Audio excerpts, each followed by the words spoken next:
श्वेतमेदिनि विश्वविनोदिनि नन्दनुते गिरिवरविन्ध्यशिरोधिनि वासिनि विष्णुविलासिनि जिष्णुनुते भगवति हेशिति कण्ठकुटुम्बिनि भूरि कुटुम्बिनि भूरि कृते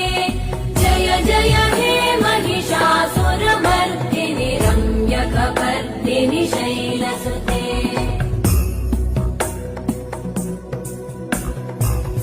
सुरवरवर्षिणि दुर्धरधर्षिणि दुर्मुखमर्षिणि हर्षरते त्रिभुवनपोषिणि शङ्करतोषिणि कल्मषमो